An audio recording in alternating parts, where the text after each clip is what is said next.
El campo aplicado de las neurociencias del comportamiento, las neurociencias y su relación con los procesos psicológicos de aprendizaje, memoria y atención.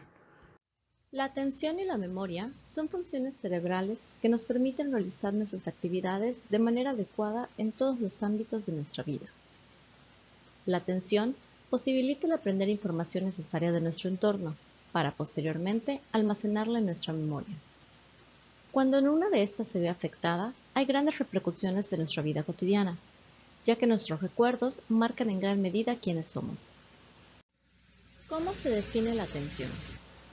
La atención es un mecanismo cerebral por el cual captamos y filtramos la información que perciben nuestros sentidos, seleccionando aquellos componentes que son relevantes para la realización de una actividad en curso e ignorando los estímulos que son distractores. De este modo, podemos enfocarnos en algo en particular.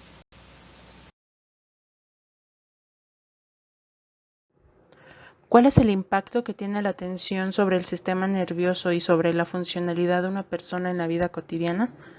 Para poder determinar que la atención impacta en el sistema nervioso, debemos tener presentes que los mecanismos de atención y de memoria constituyen la base y al mismo tiempo acompañan al proceso de aprendizaje.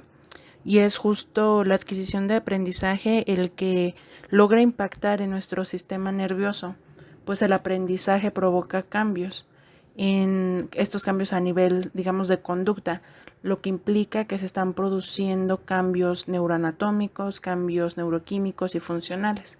Es decir, se está trabajando a nivel de neuroplasticidad.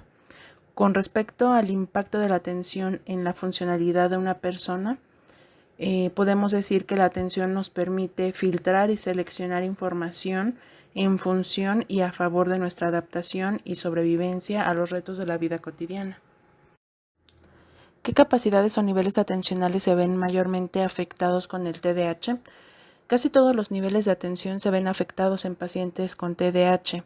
Cuando se habla de la atención focalizada, alguien que tiene TDAH se distraería fácilmente con los estímulos que se encuentran a su alrededor.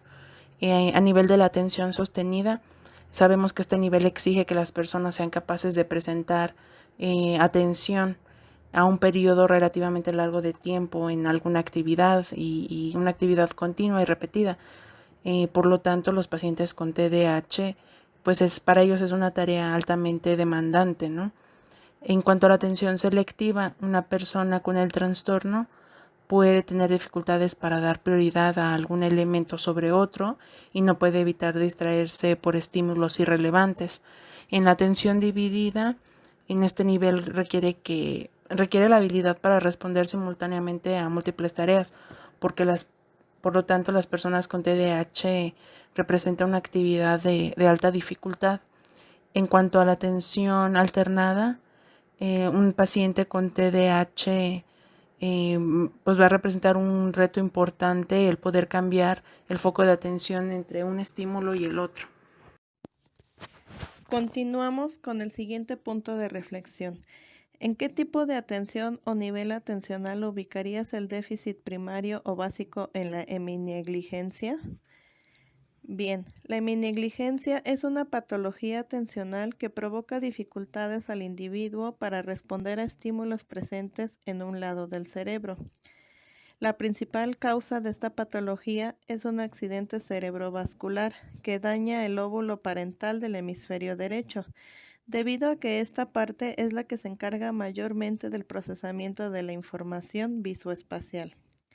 Como se muestra en la imagen, el lado rojo del cerebro representa el hemisferio derecho y al estar dañada no responde o atiende la información que llega del lado izquierdo de su ambiente.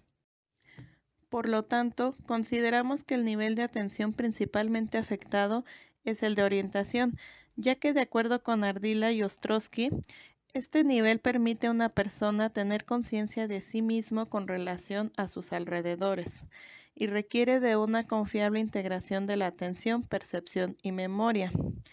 Y una persona con este tipo de daño es incapaz de procesar los estímulos espaciales y sensoriales que percibe del lado izquierdo de su mundo. Incluso a veces es incapaz de reconocer sus propias partes del cuerpo ubicadas en ese lado. Ahora pasamos al tema de la memoria. La memoria es una función cognitiva compleja que involucra un conjunto de sistemas neuronales que se comunican entre sí para que el individuo sea capaz de adquirir información de su entorno y de sí mismo.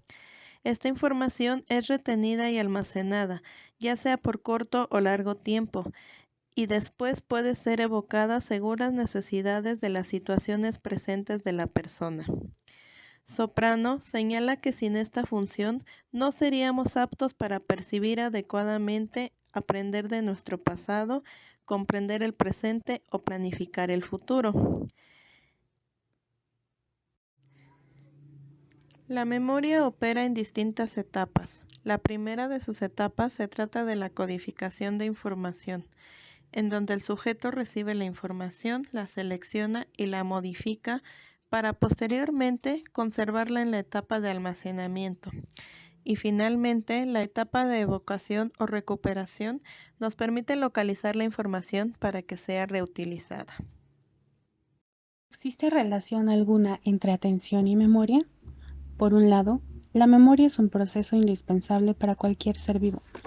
Vivimos de nuestras experiencias para adaptarnos a nuestro entorno y así orientar nuestro comportamiento.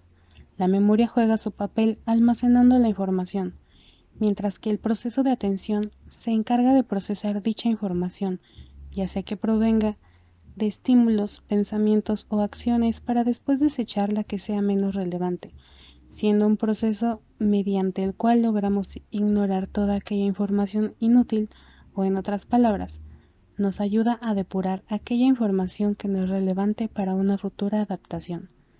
La atención capta y filtra toda esta información para que seamos capaces de seguir realizando determinadas actividades sin sobrepasar la capacidad del cerebro para procesarla. Así, la memoria almacena para utilizarla cuando sea necesario y le da sentido con base al contexto. Amnesia anterógrada y amnesia retrógrada. La amnesia anterógrada es la falta de habilidad que tiene una persona para retener información o aprender cosas nuevas. Generalmente ocurre cuando esta persona sufre un daño importante en zonas cerebrales relacionadas a los procesos de memoria.